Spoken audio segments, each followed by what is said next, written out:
Good evening, everyone. Can you hear me this time? Enter your names in the chat box and just indicate that you can hear me if you can. Oh, this is good. I'm using it makes a far cry from Monday night. Using a telephone hookup this time instead of the broadband audio. So this is excellent. Good to see you actually can hear me this time. This is fantastic. Okay. Welcome aboard for the second run of the Doubt the Scott Watson case webinar, which is essentially a run through of the last one, but this time at least you can hear me. And I'll take questions at the end of it. So if you have a pen and paper handy, if you have any notes that you want to ask questions about, I'll answer those at the end during question time to make it simpler, because otherwise it just gets disjointed if I answer it during the presentation. That way we should be able to flick through it quite a bit faster than we did on Monday, and hopefully that you'll find this informative. So, Doubt the Scott Watson webinar, a little bit about me as those of you who weren't here on Monday. Currently in my fourth decade as an investigative journalist, worked in radio, TV, newspapers, magazines. I was a news director for an Auckland radio station, 89 FM, which is now ZB. Was chief of staff for TV3 for a while before I left to join TVNZ. I've won multiple journalism awards over the years, saying this, by the way, not to blow my own trumpet, but just purely to give you some perspective on the journalistic skills that I bring to the table. In my background.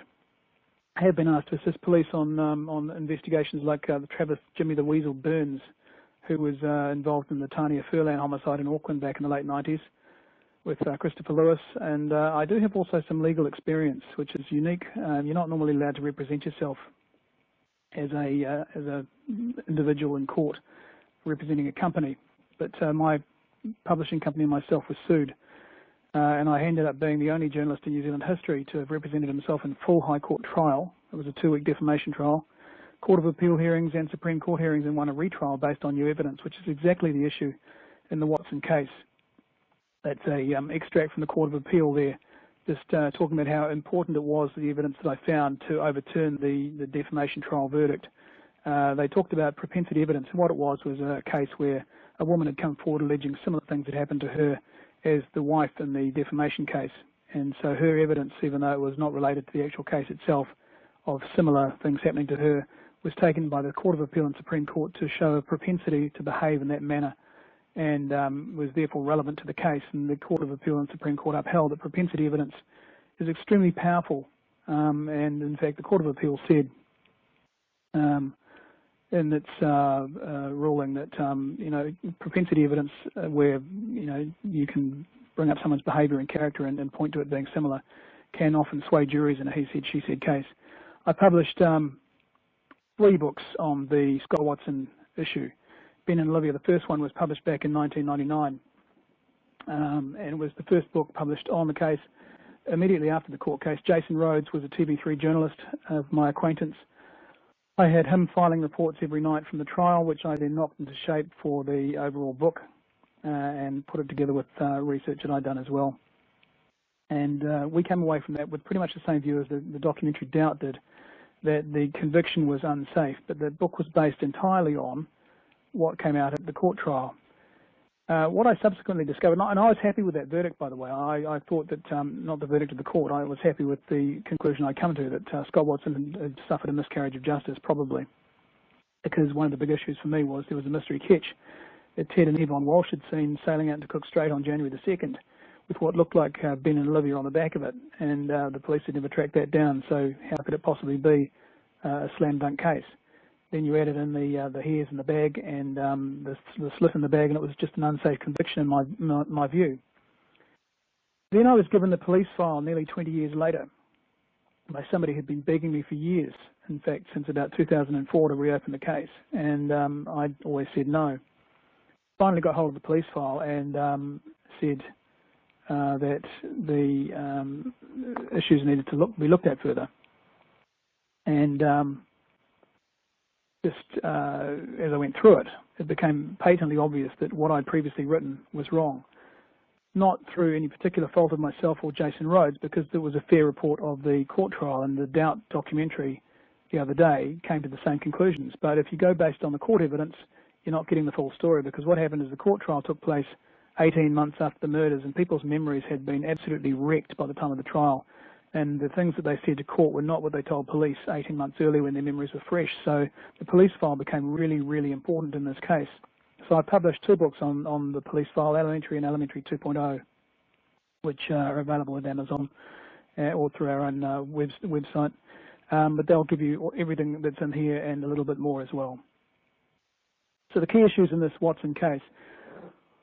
Why has Watson's psychopathic behaviour been hidden from you, and is it relevant? I know that some people take issue with the psychopathic analysis, but it's not a formal psychological determination.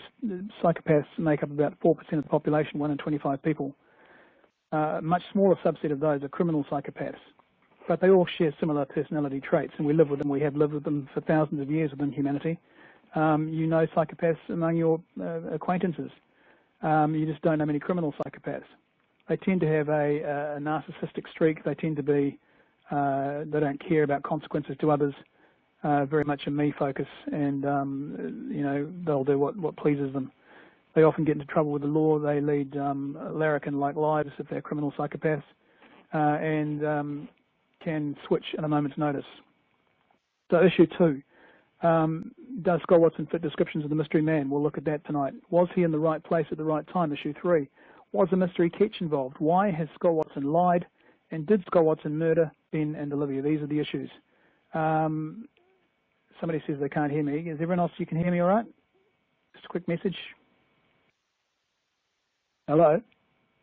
Yep. It's on phone, so it's okay, that's fine, good. All right, moving right along. So how criminal trials work, circumstantial versus DNA. A lot of people these days focus on DNA evidence as the be-all and end-all. And as a journalist who's covered court cases for decades and police investigations, it's a little bit different from that. DNA, because it's scientific, it tends to be persuasive, but it's just one test on one piece of evidence, whether it's a blood stain or whether it's a piece of tissue or a body oil or fluid. It's one strand of evidence. And it can offer good odds. I mean, all criminal trials, however, actually ultimately come down to probability. Beyond reasonable doubt is regarded as a 95% likelihood or higher of guilt, which expressed another way is 20 to 1 odds in favour of guilt. Probability can be established forensically, such as DNA, with likelihoods of 300,000 to 1, or even in really strong cases, and they have to be really, really strong, 1,000,000 to 1. It's pretty rare to get a DNA match like that these days. They've toughened up their standards, and 1,000,000 to 1 is sort of tops with DNA, because there are sufficient comparisons with our genome around the world that you know, that's about the length it comes to. So in the city of New York, a suspect might be able to point to 12 others in the city who possibly could have that DNA profile. In a country like New Zealand, maybe 4 or 5 people at odds of 1,000,000 to 1. Circumstantial probability scores, however, can actually be much, much stronger than DNA. And the reason for that is this. Circumstantial evidence relies on a series of evidential strands which in themselves don't go very far. But the issue with the lines of evidence is that when you look at the probabilities of each line of evidence, they might be 1 in 100 or 1 in 200 for each individual strand.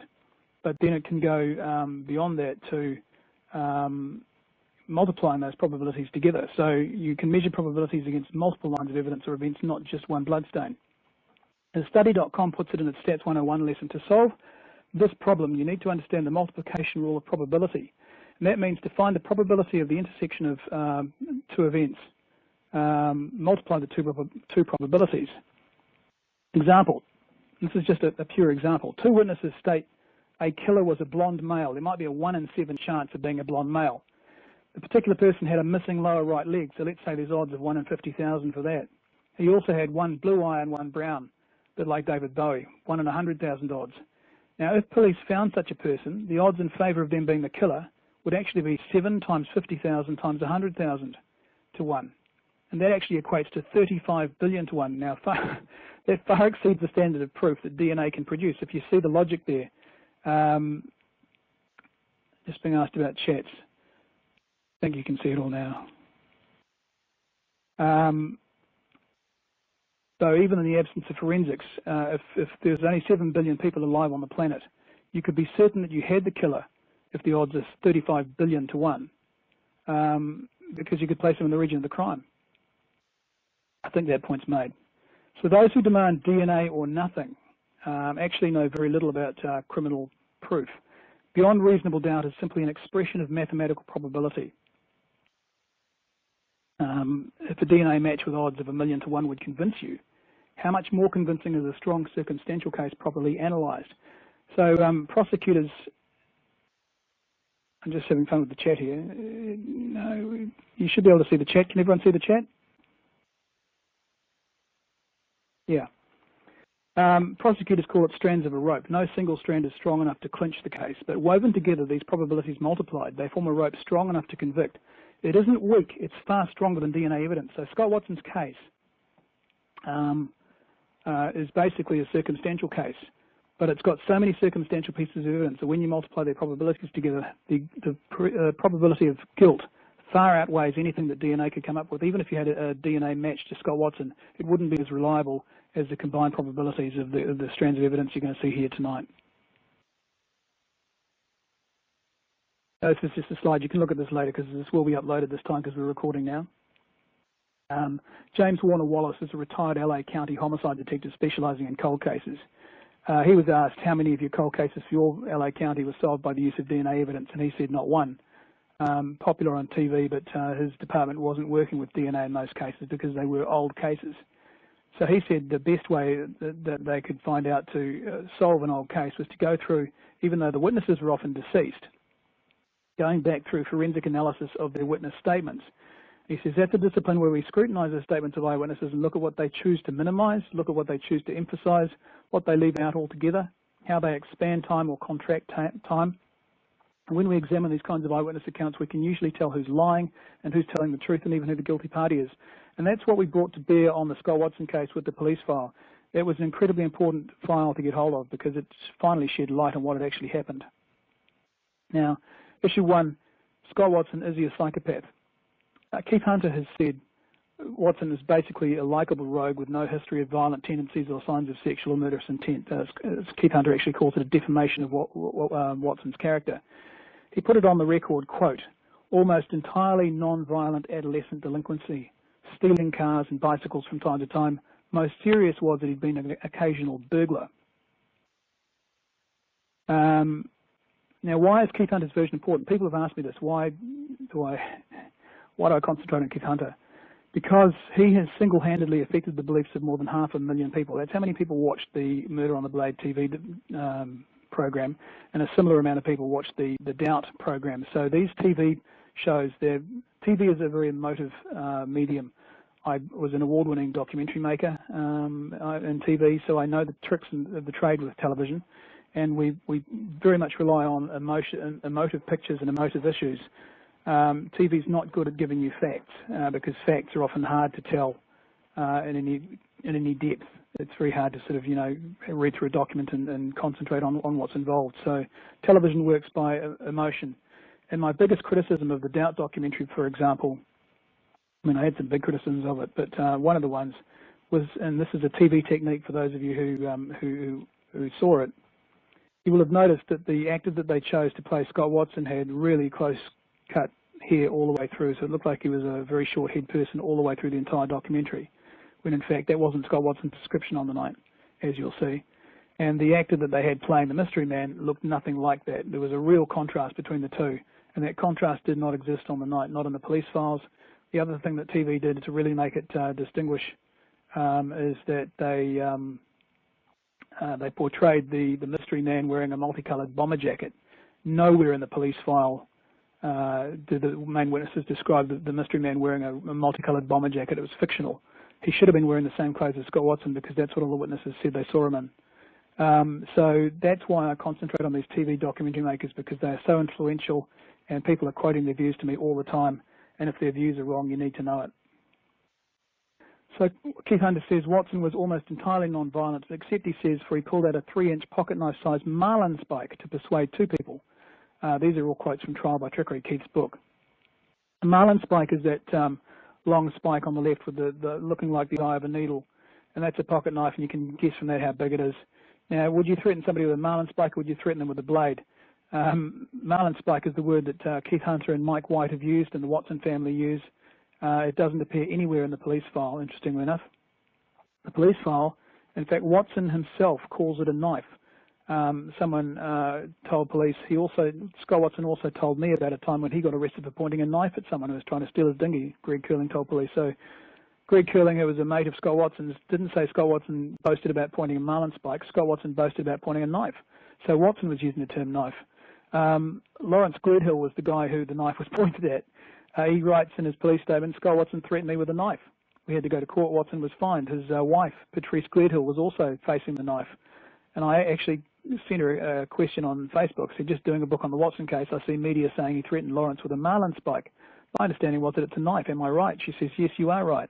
So my journalistic colleagues have got it wrong. And in getting it wrong, they've played it down.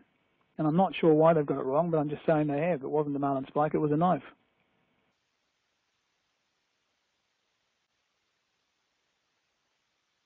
He even pulled a knife on his own father. This from the police file. I know he pulled a knife on his dad over an incident at their home. Beverly, who was Scott's mother, told me about that, said one witness who worked with Beverly. So he explained that. So Scott was an unstable character who liked his knives. That's why he called his boat Blade. Does it matter, marlin spike? Well, it matters in the media coverage because, again, I think it was in the Doubt documentary as well. Marlin spike, Watson, non-violent, occasional burglar, adolescent delinquency. Conclusion, nothing to see here, move on. It was all ancient history, water under the bridge, there was teenage delinquency, nothing worth looking at. Actual police file, knife, threatened me. The word marlin spike doesn't appear anywhere in the police file on Watson. In my opinion, why haven't other journalists got their facts right? Can you trust that their reporting is accurate? Because if they're going to slate me off and say I've got mine wrong, then they better be right. What else haven't we been told? So a reminder, this is why Watson's background is important. In criminal trials, propensity evidence, as I explained, is highly significant, as the Court of Appeal noted in my case, Smallbone. And they say, in this case, witness Z's evidence, as the woman I was talking about, was relevant because it lent credibility to Ms. London's allegations of Mr. Smallbone's behaviour during their marriage. It pointed to a tendency or propensity to behave in the manner alleged. So this is, and they said, this is Mr. Smallbone's lawyer, who incidentally was involved in the Colin Craig case.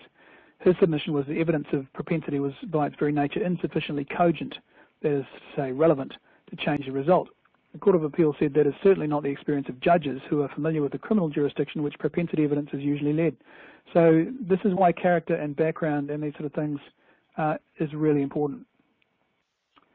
In a he said, she said case where only two witnesses to an encounter give conflicting evidence about what happened, evidence of a third person establishing a relevant propensity is unquestionably capable of satisfying the jury. So Scott Watson's character and background and his propensity to behave in a certain fashion is really highly relevant to the criminal jury issue. So what haven't you been told about Watson? Watson's friend Andrew Averill gave evidence to police. A tourist walked past. Scott said, rape the bitch. Another time a young girl walked past and he said, show us your tits. He yelled it out so that she could hear. He actually said, show us your tits, you slut. He was always saying things like that. He told me since that the way to make money was to make movies of raping women and killing them. He called them snuff movies. He was stoned when he said this. He was always talking about things like this, and he would quite often get really worked up about it. Now, most of you, those who didn't attend the Monday night session or haven't read Elementary, won't know that. But that's what was given to the police. That's what happened. Scott Watson was talking about making movies of raping women and killing them. That's his mindset. Of significance in that factor is he was stoned when he said this. Everyone who knew Scott Watson in the police file, and I explained this in Elementary, said he had a Jekyll and Hyde personality. When he wasn't on the booze or drugged up, he was okay. When he had drink or drugs in him, he switched his personality, switched and became highly psychopathic. Another friend, Warwick Eastgate, didn't know Andrew Averill, but was a friend of Scott Watson's who'd worked with him at the boatyard. Nothing set him off, it just happened. Basically, he was talking about killing everyone in the bar. It's hard now to describe now how it was that he was talking, but I remember trying to change the subject. I remember him talking about using a slasher to kill people, which I found gruesome. I remember Scott in general terms talking about murder and weird things. I remember him asking Vicky if she wanted someone murdered. I was getting pretty sick of the way he was talking. It was very awkward to get him off the subject. He kept coming back to the subject every time Vicky or me tried to get him talking about something else. His wife, Vicky Eastgate, told police, I don't remember exactly what was said, but I felt he started talking about snuff movies. Now remember, they don't know Andrew Averill. That is movies where someone actually gets killed. I remember thinking, I don't need to hear about this. They apparently started being rude to her. This is at the bar, to a woman at the bar, saying things like, show us your tits, and carrying on. Scott was going on about how she was a real dog. At about that stage, Scott started saying something to the effect of how they should have bumped her off. I can't remember how it came up, but Scott started going on about murder and how easy it would be. He started going on about if I wanted anyone murdered, he'd do it for me. He had this real evil look in his eye, and he was very intense. It takes a bit to make me nervous, but the way he was talking was making me scared. He seemed to have psyched himself into it. Every time I changed the subject, he would bring it back to murder and murdering somebody. Remember, these are independent from the earlier witness that you've heard from. So this is where, one person saying that in a police file could be just a case of sour grapes and trying to set them up. When you have several independent people all telling similar stories, it's called corroboration, highly impactful for a jury. Scott Watson's girlfriend, she gave evidence on why she dumped him after he became a pest at her employer's birthday party. Scott had been telling my boss's 15-year-old son the benefits of drugs. He'd been feeling up 2 women, and that's an assault charge, by the way, if they'd laid charges. And he'd been drinking bath oils from the bathroom. Now, this wasn't adolescent behaviour. This was about 2 months before the murders, as were the snuff movie and raping a woman comments as well. Another case of what you haven't been told about Watson. You won't find this in Keith Hunter's books or on the Doubt documentary. Attempted rape at knife point. Victim statement to police. The full version names the woman and the witnesses who came to her aid when she screamed. She's told police he stood in front of the front door. It was a large, older-style door. He said, don't leave, don't leave. Why don't you stay for a while or similar? Scott then said, come into a bedroom. I said, no. He pushed me up against the wall and pulled a knife out from his boot and waved it in front of my face. He again asked me to stay. I again said no, and he held the knife up to the side of my throat. He was speaking, come on, going over and over, come into the room. I recall his eyes because they looked mean eyes and were slitty. You'll hear that phrase again from another witness. They really looked mean. His eyes really scared me. He looked a lot older back then, more than his years. He had a very smug aura about him, very self-assured, cocky and arrogant. They are the traits that I recall about him. Christchurch court journalist told me Watson was on remand in Addington prison. He attacked another prisoner in toilet with a knife-like weapon. The charge would have been assault with intent to do grievous bodily harm. He appeared in the Christchurch District Court and there were blanket suppressions imposed so as not to prejudice his upcoming murder trial. As I remember it, he subsequently pleaded guilty and was sentenced, but all details continued to be suppressed. I was looking through this. I didn't have this particular note here in the webinar on Monday because I found it today when I was looking for something else. Forgotten I had it. Mariner recounts experience of police officer friend. My mate Peter was leading Watson back down to the cells when he said something to him. Pete didn't catch what he said, so he leant towards Watson. That's when Watson headbutted Pete, smashing his nose, then hissed in his ear, "You'll never find the effing bodies. You will never find the effing bodies." Now, the reaction from some people when I posted that as a headline on the webpage today was absolute rubbish. We would have heard about it. Well, it turns out you did, but that part was not released to the public. Police obviously decided that confession by Watson to one of their own, with no other witnesses hearing it, wasn't going to go anywhere. But he did get charged. Listen to this. This was from the New Zealand Herald. Convicted double murderer Scott Watson headbutted a police officer when a stash of homemade weapons was discovered hidden beneath the bedding of his cell. A search of the Blenheim police cells where Watson was held a year ago revealed a shaft of metal and a piece of wood pulled from the hand basin and a chunk of concrete from the wall. Watson, who's serving a life sentence for murdering Olivia Hope and Ben Smart yesterday, pleaded guilty. During a search of his cell, it was discovered a 7-centimetre piece of metal had been removed from the hand basin, flattened and hidden beneath his bed. He'd also broken a 7-centimetre by 7-centimetre piece of hardboard from the basin and hidden it beneath his blankets. Watson had used the piece of wood to scratch the perspex cover of a security camera. He turned and headbutted Sergeant Peter Reid. This is another one. Letter to me, name and address supplied. Evan was in court for a traffic offence with a man he later recognised as Scott Watson. He was boasting about how he'd killed and that the bodies would never be found. Have you heard that? Evan said he was covered in tattoos from head to toe. Later he always wore a good suit and tie so you'd never guess. Another man said to him, "You'd better be careful what you say, it could be bugged." Scott Watson threw himself on the man and started punching him. Then 2 cops came in and dragged Scott away. Evan said he had no doubt he did it. I think from memory this may have been an Addington, remand prison or holding cell somewhere. My mother's friend was in a cell close to Watson's and could clearly hear his rantings, as could the other inmates. Evan was a young friend of my mother's who ended up being sent to Invercargill prison, which is why he was in the cells as well, and witnessed Scott's rantings. From memory, he was boasting about the details of the crime, such as what Ben and Olivia suffered before their deaths. Now, you remember, of course, there were 2 jailhouse witnesses who recanted their evidence or were paid by police in some way, shape or form to give evidence, and I gave them no credibility. This guy, Evan, was in the cells with Watson. He didn't come forward to police. This is what he's told his friends and family. He wasn't a police secret witness. This is what he told people close to him. He gained nothing and sought nothing.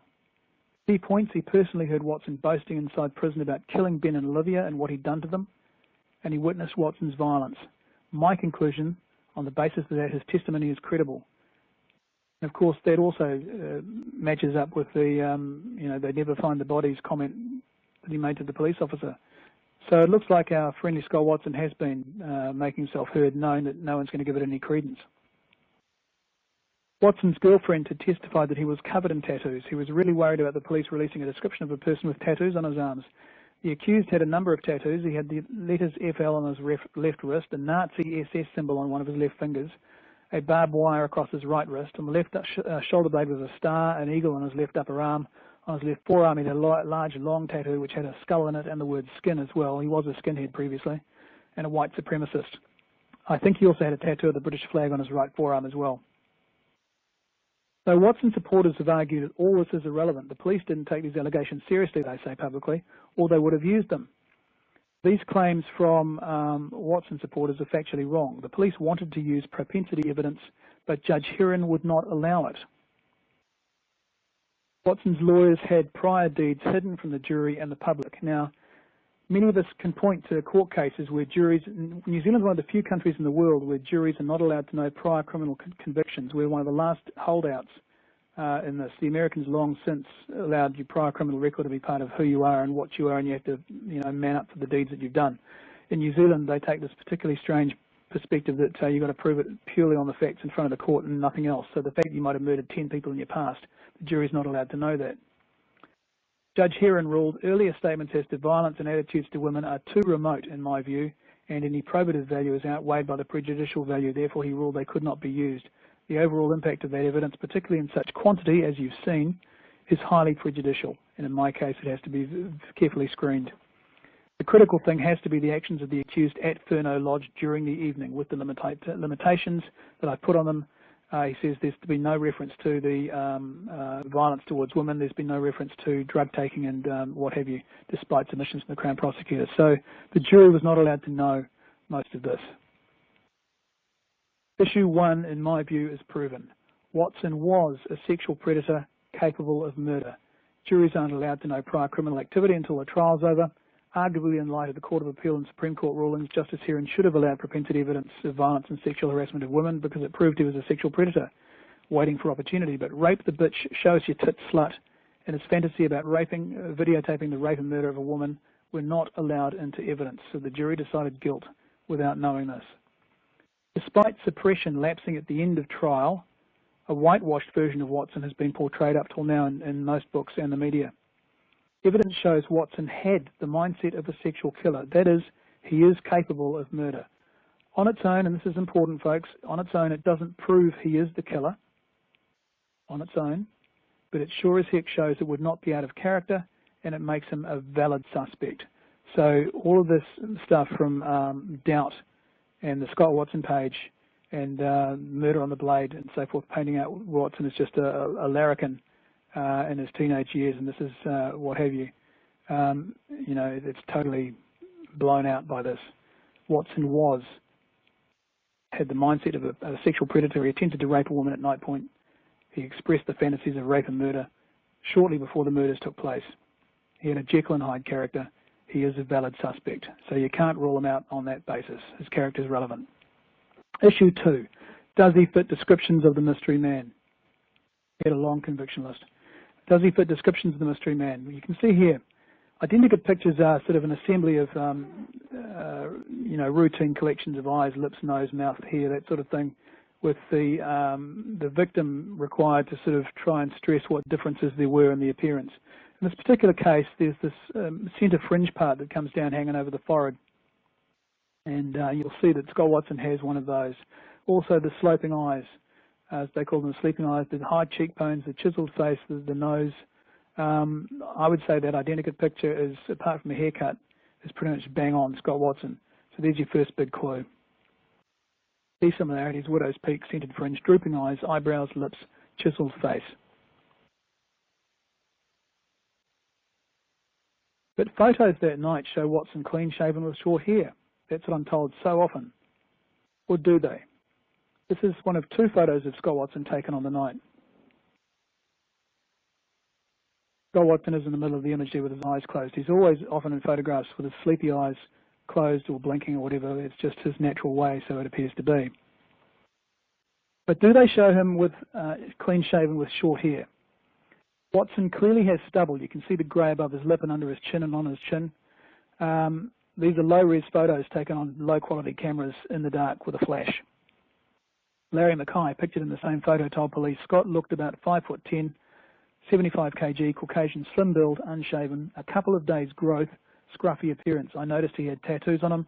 He had brown, straggly hair. It wasn't long, but it wasn't short either, possibly to his collar. Now, Guy Wallace put this in his very first witness statement to police. The guy on this sketch would have been about 32, about 5'9" tall, wiry build. That, by the way, that means slim and muscular. He was unshaven but didn't have a moustache. He was unshaven but didn't have a moustache. Steve Hunter again said, and he wrote this in Trial by Trickery, Wallace did not describe the mystery man as having short brown hair at all. You've just seen he did say he had short hair, short dark hair. Nor did he ever describe the man in terms that matched Scott Watson. Well, that's rubbish as well. You're going to see what Guy Wallace said. The general thrust of the description of the man excluded Watson altogether. Keith Hunter expects you to believe that. In my view, Keith Hunter has misled you. Here's what Guy Wallace said about the mystery man, and on the right is the confirmed Watson sighting by one witness who met Watson and talked to him at Furneaux Lodge on the night. The colour matched the appropriate parts in each of the statements. So about 32 and approximately 28 to 30, about 5'9", approximately 5'8", wiry build, medium but strong build. Remember, wiry means slim but muscular. He was unshaven, had a couple of days growth on his face, said the other one. He had short, dark, wavy hair.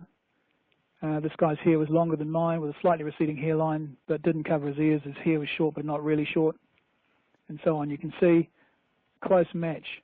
Guy Wallace said the mystery man had short, dark, wavy hair, or in his statement a couple of days later, wavy and medium length. So short to medium length hair and wavy with 2 days growth on his face. Watson confirmed sighting number 2. I would say he's in his 30s, about 5'7", 5'8", had a small frame but still looked athletic. Remember, wiry means slim but muscular. He needed a shave. His hair was short, dark, and not very messy. Now, these are confirmed Watson sightings. Even Scott Watson's lawyers admit these are people who met Scott Watson and talked to him at some length, and they described him. This is Watson sighting, and this is the mystery man on the left, Guy Wallace's comments about him. They are identical. Confirmed Watson sighting number 3. I asked him his name. I think he said it was Scott. He said he was 26, but he looked older than that, approximately 30 years old. So we have this impression, therefore, that Guy Wallace is about 32. Scott Watson looked older. Other witnesses have made the same point. The woman who was nearly raped by him made the same point. He was short, between 5'6" and 5'8", may have had some stubble. Remember, this is after that photo was taken. So every witness after that photo was taken is saying Scott Watson had stubble. This is what they told police back when their memories were fresh. He had tattoos on his arms. There was one large tattoo on one arm and some smaller ones around his hands. Guy Wallace says, I think he may have had tattoos on his arm as a mystery man.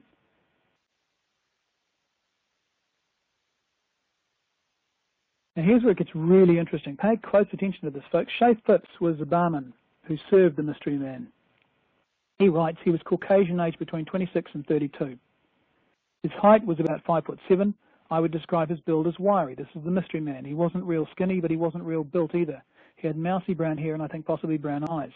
I would describe his eyes as sleepy in that they were halfway droopy. I think his eyes were naturally that way. This is the mystery man. His hair wasn't styled or anything like that. It was about shoulder length, just at the back. Just at the back.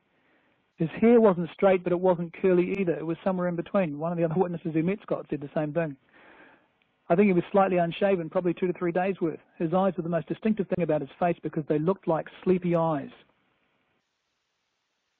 Confirmed Watson sighting number 4.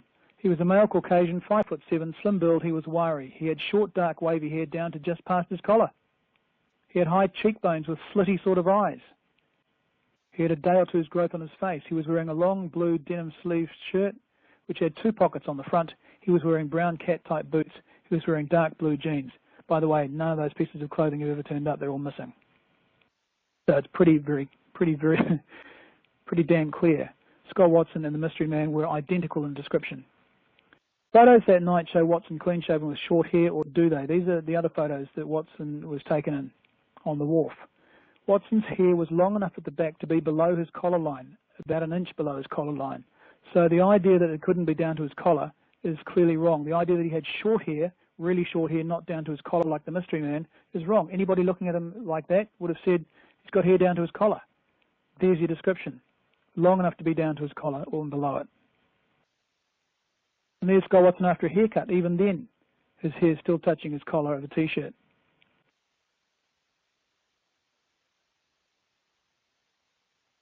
Scott Watson's sister-in-law, Trudy Watson, saw Scott 48 hours after the murders.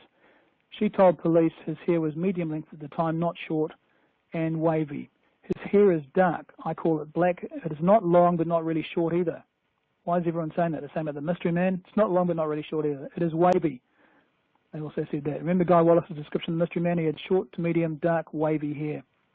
Monique Morrissey saw the mystery man at the bar from behind talking to Guy Wallace. She said his hair was wavy and just above his shoulders. It was not tight curls, but just wavy. This is security camera footage of Scott Watson taken on New Year's Eve. Where did the fringe go? Photo on the left, clear overhanging fringe, halfway down his forehead. Photo on the right when he's photographed by police a week after the murders. Where's it gone? Scott Watson lied about not trimming his hair to distance himself from the identikit. Guy Wallace said, I believe photograph number 3, which you'll see there on the right, is the person who was in the bar and on the boat with me. At that time, however, he had good growth on his chin and face. He had a more unkempt look. His hair had more length to it, he says, and was more bushy and wavy. This meant that his fringe was lower down his forehead towards his eyebrows. Read that bit again. His fringe was lower down his forehead towards his eyebrows again. Look at those pictures. One taken on New Year's Eve, the black and white security camera footage. One taken by police after they picked Watson up. Where's the fringe gone? It's been cut back. It's the eyes of the person in photograph number 3 that stand out for me more than anything. The photograph portrays the person more as I remember him. That is, his eyes do not have an open, trusting look. The more I look at photograph 3, it brings me back to the guy in the bar. The Guy Wallace actually spent some considerable time looking at the photo and trying to remember. He spent time looking at his hair, thinking about how bushy he was.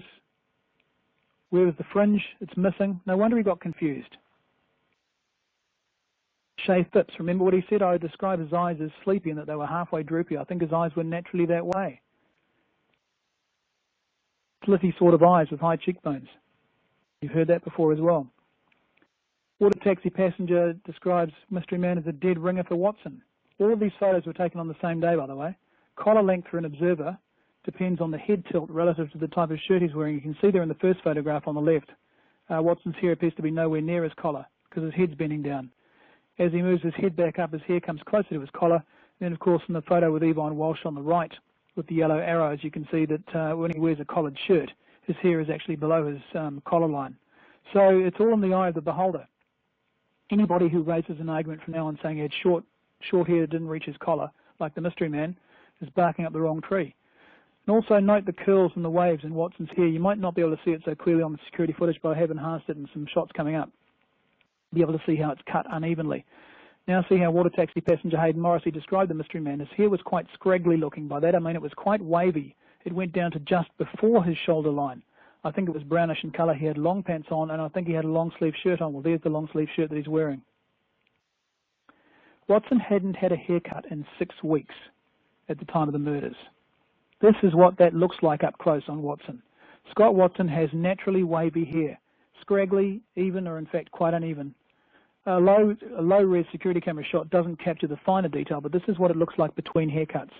Water taxi passenger Hayden Morrissey again. His hair was quite scraggly looking. It was quite wavy. Went down to just before his shoulder line. Business photographs of Scott Watson with in between haircuts. This is what he looks like. Wavy hair and quite long. Even Scott Watson's own brother said Scott had collar-length hair when they met 48 hours after the murders. Tom Watson said to police, Scott had longish wavy hair, a little bit longer than mine. Probably he was starting to go a little bit curly just above the ears, probably covering the top tips of ears. Now that's going to be really important for the shots coming up, guys, so keep a note of that. Tom Watson saying it was covering the top tips of his ears, because of course Ros McNeely said it's begun to fall over his ears, and possibly down to the back of his collar, Watson told the court. His hair was uncombed, it is coloured black, it's longer than mine. Would have been just over his ears and down to his collar. It is wavy, he told police at the time of the killings. That's Scott Watson's own brother, so don't raise an argument with me saying he didn't have hair down to his collar and it wasn't wavy. It was. Even his family have acknowledged as much. It's in evidence. Now, these are the security camera footage that I've enhanced. I've blown them up, which is why they're bigger. But I've also used photo processing to sort of highlight the curls and the waves in the hair.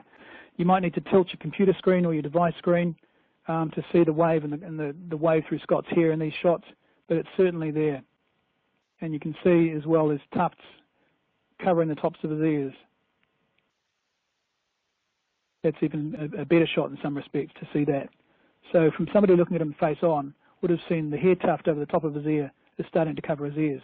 Sure, it's been cleared away behind his ear, but they wouldn't necessarily have seen that from the front. Quite scraggly, quite wavy.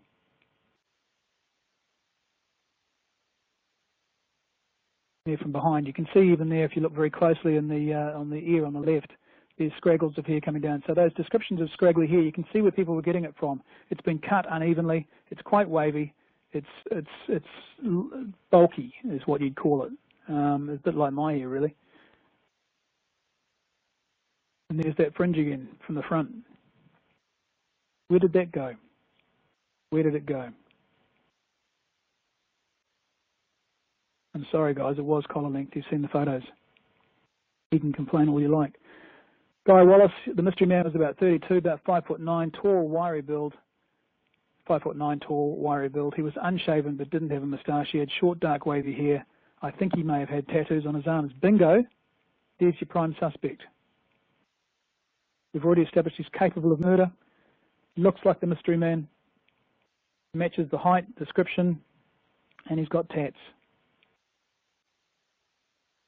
Ros McNeely on the bar.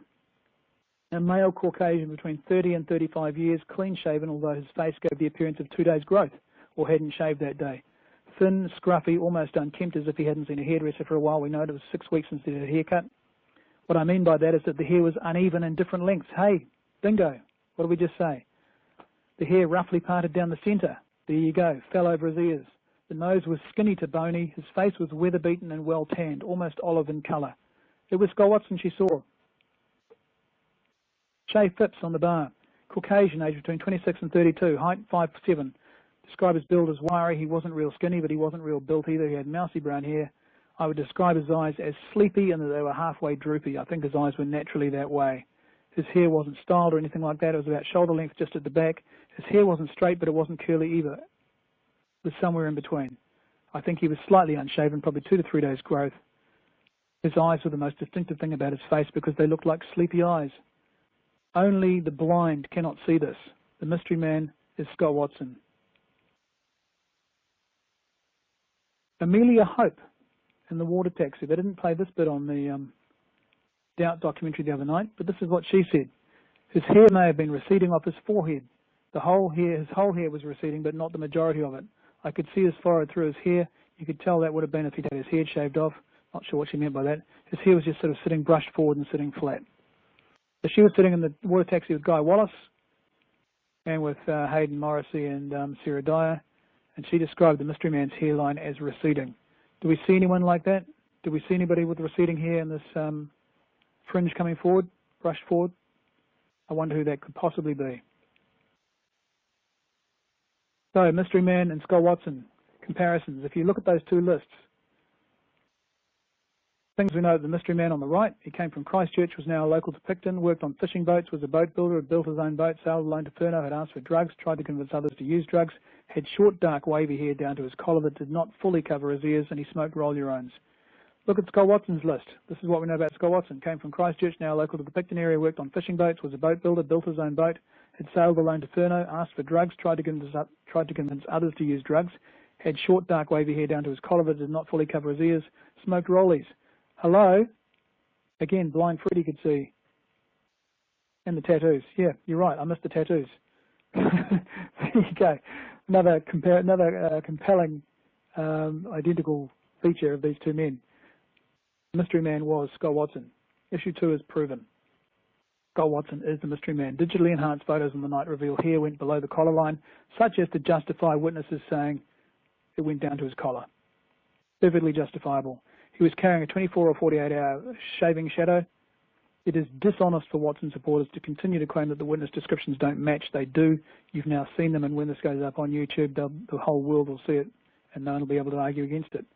The probability of both Watson and the mystery man looking similar, both being around 5'8", both growing up in Christchurch, moving to Picton, working on fishing boats, working in boat building, building their own boat, sailing alone to Furneaux, yet being different people, is so ridiculously small that even a DNA match between Watson and the mystery man would have a lower level of statistical certainty.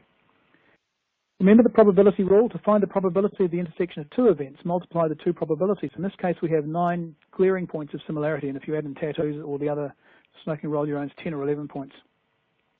Even if the odds of each point were just 1 in 100, multiplying that 9 times over ends up with odds in favour of them being the same man of 1 billion to 1. 1 billion to 1. Far exceeding DNA proof of 1 million to 1 at best. Massively exceeding beyond reasonable doubt proof of 20 to 1. The conclusion, statistically, mathematically, and logically, Scott Watson is the mystery man beyond all mathematical doubt. Issue 3. Watson was the man on the water taxi. How did Scott Watson get back to Blade? That question has never been answered by Keith Hunter or anyone else. Wasn't answered by Chris Gullivan on Doubt. How did he get back to Blade? We know Watson was in a fight at Furneaux Bar after 3 a.m. with about 5 witnesses who met him, saw him and talked to him. Watson admits he was in that fight.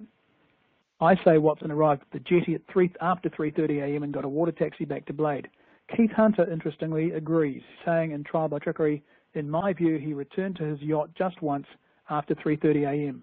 So Keith Hunter and I agree on this, so there's no point arguing for an earlier time. We both agree Scott Watson got to the jetty after 3:30 a.m. and got a water taxi back to Blade. That's what he told police he did. He got a water taxi. So this is an easy problem to solve. Which water taxi drivers are still operating between 3:30 a.m. and 4 a.m. when we know Ben and Olivia were seen getting off? The answer is only 2 drivers, and one of them must have carried Scott Watson. Point of logic. TV show Murder on the Blade built virtually its entire case around arguing that a driver named John Mullen had taken Watson home alone after 3:30 a.m. Hunter based this, and this is the danger of television. Television is all about smoke and mirrors, my friends, and that's an important lesson to learn. TV requires live interviews, so they go back and they interview people often years after the event because they want current pictures and current interview audio. They're not prepared to work with police statements and earlier stuff. So Hunter went and filmed a TV interview with the elderly John Mullen in 2003, 5 years after the events in question. However, Mullen's memory was false by then. It never happened. He did not take Scott Watson home alone after 3:30 a.m. John Mullen, you see, had stopped working at 2:30 a.m. Here's what the police statements from January 1998 show. Don Anderson, water taxi driver, 5 January. I recall dropping John Mullen back to his boat, Southern Comfort, between 2 or 2:30 a.m. Rachel Veach was coordinating all the water taxi drivers. She was their boss. She says John was operating a taxi till about midnight.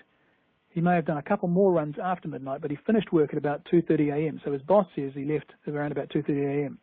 John Mullen says he actually left the wharf at 2:30 a.m., went up to the Furneaux Lodge to see his wife and arrange for her trip home. And he finally went home himself around 3 a.m. I wouldn't be able to be precise on that, he says. I ended up going across the bay to the yacht with Don in the yellow Naiad. I've been shown a picture of a male, Watson, photo A, and do not recall seeing this person at all at Furneaux over New Year. So there you have it, John Mullen, back in February 1998, just weeks after the event, confirming He left the latest at 3 a.m. Everyone else says 2:30. And he was shown a picture of Scott Watson and did not recognise him at all.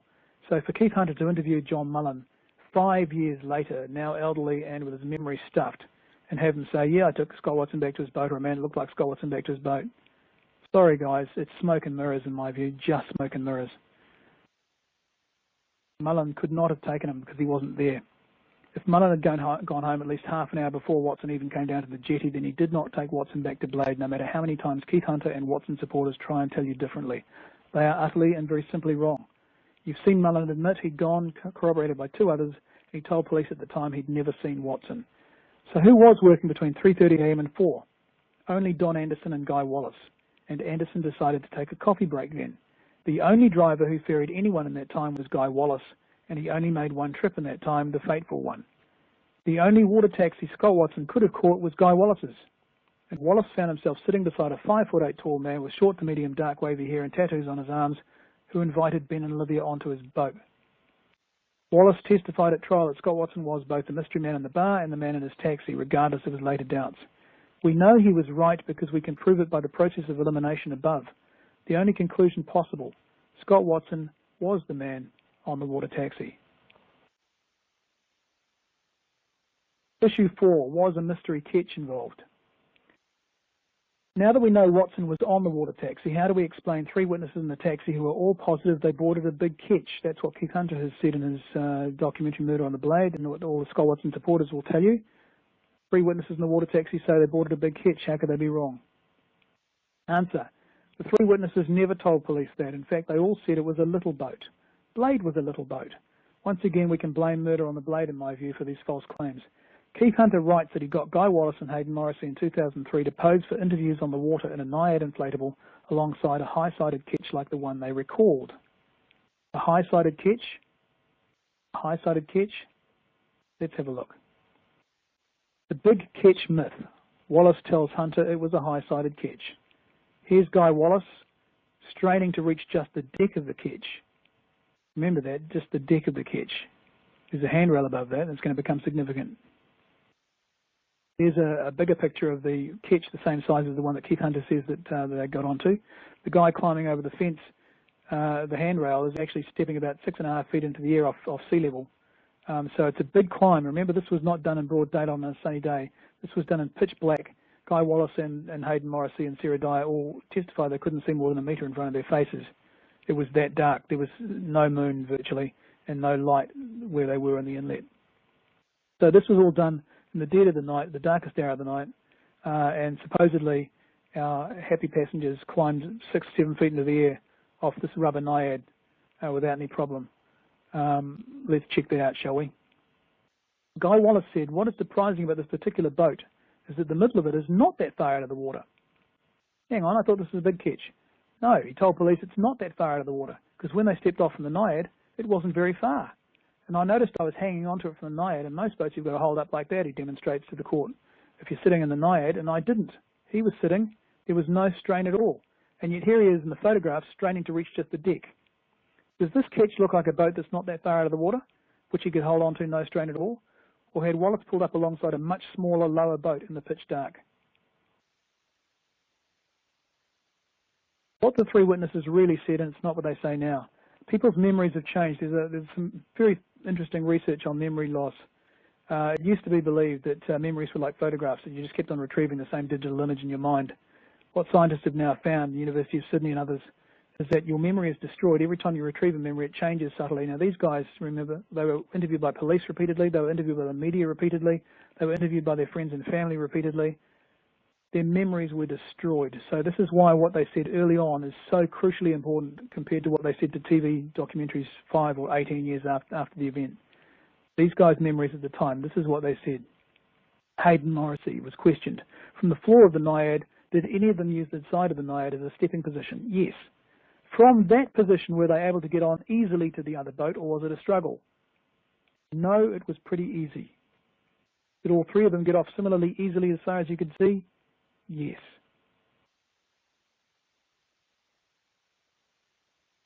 Could you see them stepping from where Guy Wallace's bum presumably is onto the deck of that ketch easily? No. Look again. Does that look like an easy step in the dark? No. Or is this a better example of an easy step in the dark from the side of a Naiad? This is actually blade. Naiad pulled up alongside. You can see the side of the Naiad, you can see blade's deck. That is just a step, isn't it? Step onto the deck, swing your leg over the handrail, you're there. High-sided ketch? No.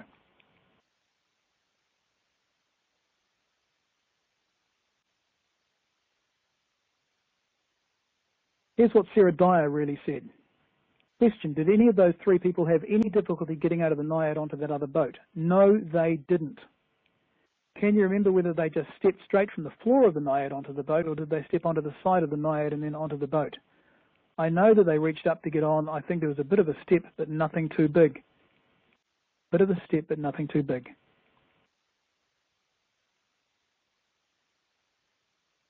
Bit of a step, but nothing too big. Was it blade, or was it a big ketch with handrails nearly 7 feet above sea level in the dark? Question, how long was taken by the three to step off the Naiad onto the yacht that you got to? Guy Wallace said it was a very short time, like one after the other. Question, no difficulties encountered by any of them getting on? No, it didn't appear so. Which of those boats fits that description? Which of those boats fits that description? Remembering Olivia was quite small. It was easy. It was quick. He appeared to get off the Naiad quickly, Hayden Morrissey told police. He didn't pause or anything like that before he got onto it, like looking to see where he was going. Heck, if he was getting off onto a 7-foot ketch in the dark, he'd slam into the side of it if he wasn't looking where he was going. That didn't happen. It was easy, they said, repeatedly. It was easy, it was quick, with a small step. What really stood out, Wallace told private investigators for the defence, was how low in the middle, like the beams, the bow was quite high, the stern was quite high, but the middle seemed quite low, like banana-shaped almost, and I think it would be a very, very wet boat to sail. There would be a lot of water coming on board. Does that big ketch look like it's going to take a lot of water on board as it just sails through the harbour, or does blade look like it would take a lot of water on board? I wonder.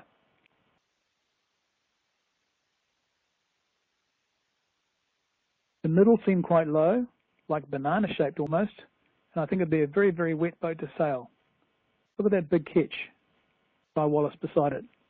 He'd forgotten what he'd told police by the time he was interviewed by Keith Hunter. And yet there's your banana boat. That's blade, side on. Look at its